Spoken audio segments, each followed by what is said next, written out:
What's up, everybody? How's everybody doing?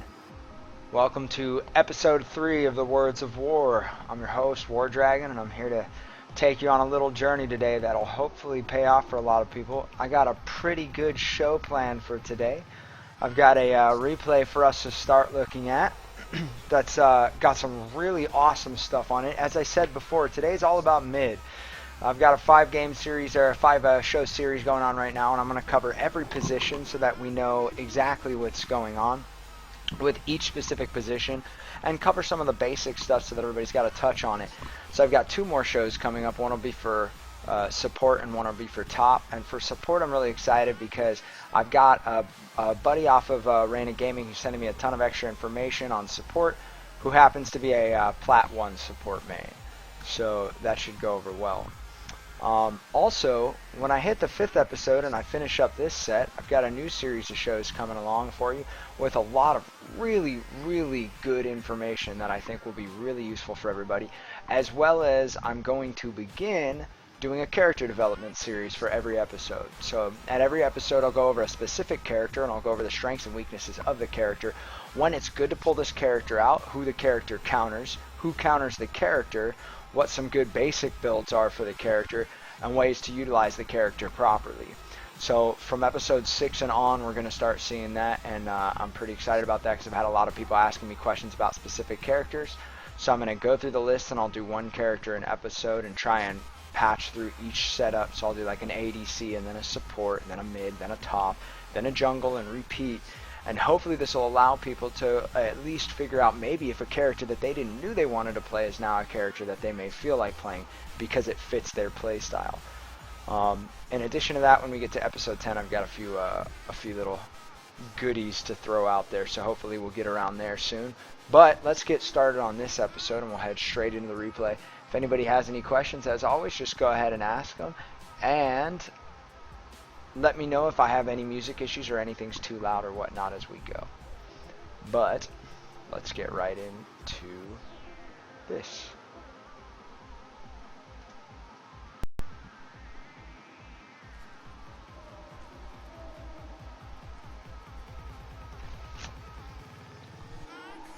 Okay, now note that I am blocking the mini-map for a second, so I'll go ahead and move that really quick here. There we go. Awesome. So now that that's taken care of, we're going to start right here, and this will be the first clip that we go through. This is a silverish level game that's going on right here, and it was sent to me by the captain of this game, DXGAMEPT. I have no idea how to pronounce the name, so I don't know what the order is there, but that's the spelling, and he's the one that sent me the game.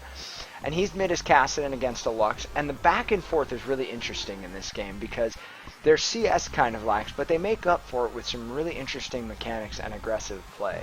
But we're going to start here, and what I want you guys to realize is, 1, how important it is to ward, and 2, how important it is to make sure that you're in communication with your team at all times and you pay attention to everything. So I'm going to start just by playing through, and we can all take a look. We have Lux pushing this tower mid and really trying to make an effort to do so, but she notices when Kassadin comes back that Shyvana leaves. She knows where she's going, she follows her up, Kassadin does not follow, there's no warning, and Lux walks right up to a low level and picks up an easy kill. Do we all see that? Nothing fancy about it. Kassadin comes up to clean up, and that's all there is to it. It all just kind of happens.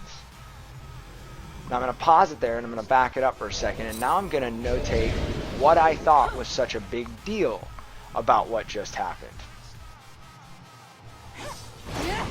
It's just kind of lagged out right here, so it'll back up. Okay, and now we're back where we were. As we can see here, there are no wards in any of these vicinity, like in this entire vicinity. There's nothing to show these guys that Lux is coming. Nothing, okay? On top of that, we have Cass sitting here mid, and we have Shyvana with the Lux here. Everybody's moving around, but nobody does anything, and you notice there are no pings made on the map. So nobody notices what's happening. Really important that you communicate, and that was Kassadin's fault for not giving the communication sign. Also, it's probably Kassadin's fault that there's no defensive ward in his own jungle. But I'd like to point out what makes this really, really bad by backing up just a tiny bit here. So we're just going to back up a little bit and let it play through.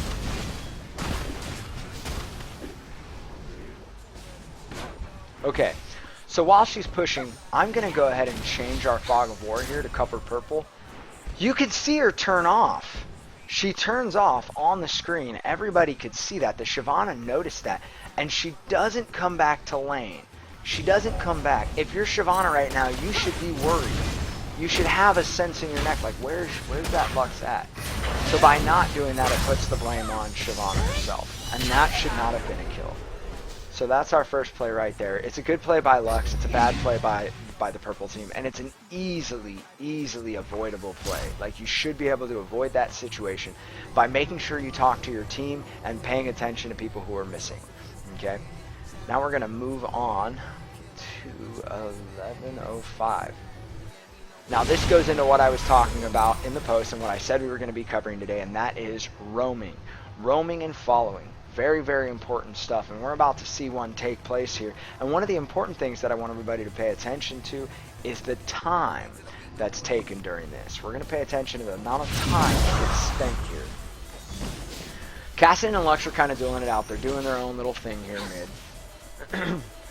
Lux has a nice push here, and she leaves. Bam, she's gone. Now, if we're purple team, we can't see her. We've notated that this is happening. I don't have the full view right now. It's just purple. But at this point in time, we're at 11:20. Lux left a little more than 15 seconds ago. A little more than 15 seconds ago. It's just now that Kassadin is realizing that she's gone. And he's made the ping that we can see on the mini-map right now. He's made the ping now. Hey, Lux is missing. I don't know where she is. At this point in time, after 15 seconds, I'm going to clear out the fog so everybody can see exactly where she's at. She's all the way down at bottom. So even with your teleport, you're not going to be able to get down there. It's almost useless for Kassadin to follow at this point. Now, obviously, you can't have full notice or full vision, but take a look at the map. If you did know that, as Kassadin right now, you would note that there is no one for a mile of you mid. The proper thing to do in this situation would be to take advantage of the empty lane and push that tower. The mid tier 1 tower is the most important tower in the game. You gave them a warning, albeit extremely late, but it's the best you can do at this point. Take that tower, but that's not what we're going to see here. We're going to see Kassadin realize that she's gone and start heading down to bottom. The Lux comes in behind, and purple has already controlled the situation. Now we realize something even more. Lux is in a 1-on-3 at bottom. There is a 1-on-3 going on, and Kassadin comes down to help. He had a free lane. He could have taken a large XP boost, could have went ahead by far on CS and closed that gap. He's behind by 12. He could have closed that gap during that time and possibly taken a tower. We're going to watch how long this lasts. Going back to the play, and they kind of go a little stupid here, so, you know, Lux kind of outplays them, but they chase through the tower. They get beat up a little bit. Lux zones out, throws up a shield.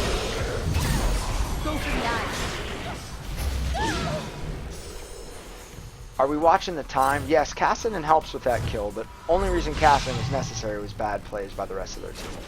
But now Kassadin is heading back up to mid, somewhere where we still have nobody at. It's 12:06, 12:07, 12:08. Alright, so Kassadin is back officially at mid at 12 minutes, 12 seconds. Okay, we're going to go back here to 11 minutes. And we're going to hit play.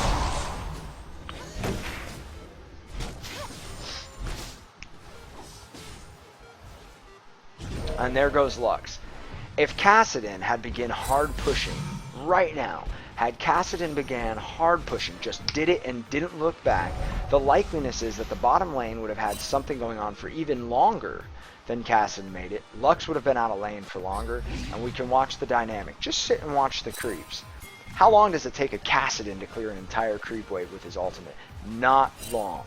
Not long at all. He could have cleared out that creep wave extremely quick, no more than 10 seconds at most.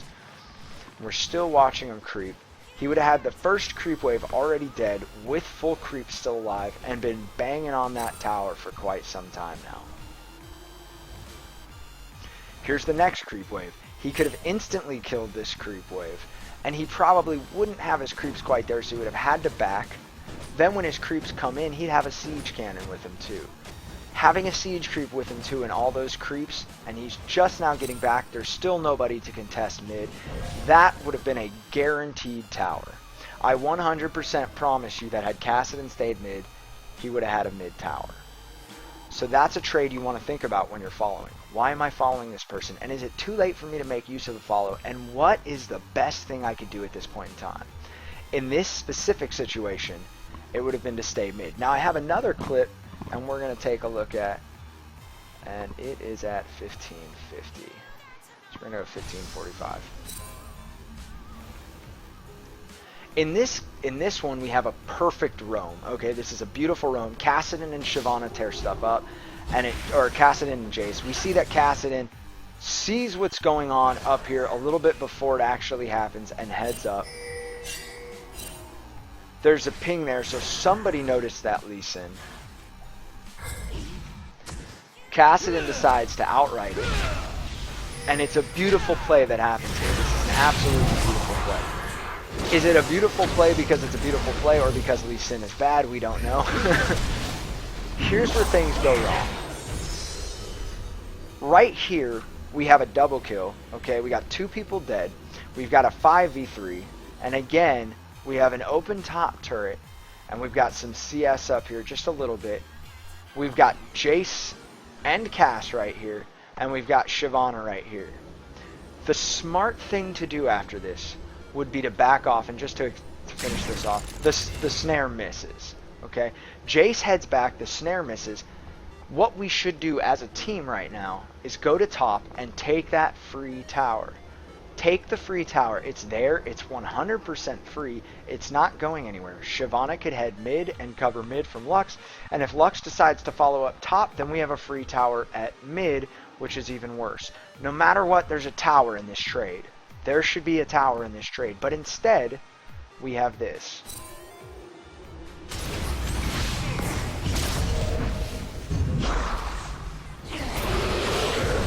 Lux makes a nice play to keep herself up. Gets the kill on Cass, and that's what we end up with. Is it necessarily a terrible turn? No, we get 1 for 1, right? Never going to complain too much about it. But we could have had no deaths, 4-2, instead of a 3 for 1. If you do the math on it, 2 for 0, that's flawless. You just did 100% kill to death ratio, and you were able to go ahead and pick up 2 important kills. Then you could have taken a tower, possibly 2, backed up and picked up some nice items and not had to worry about anything. Instead, you got a third person, but you lost somebody. 3 for 1. Now you're at 66%. Your ratio there, it's 3 to 1. You get 3 kills, you lose 1 death.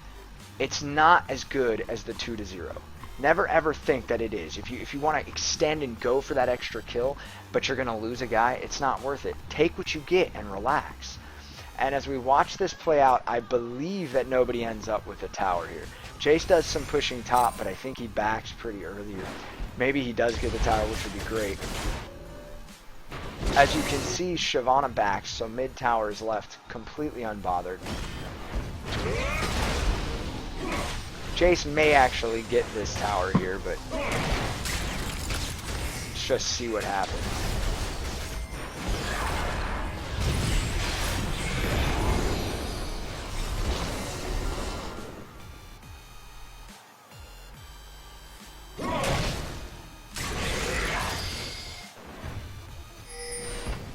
Are we going to get the tower here? We're going to get the tower. And we are going to get the tower. So Jay still cleans up the tower, manages to do that. So that works out well for the team. But the all-in on at the end of that play was definitely a negative result that should have been an extremely positive result. We never want to go chasing a kill and get ourselves killed when we have easy objectives. The name of the game is objectives, guys. Now, we haven't always played that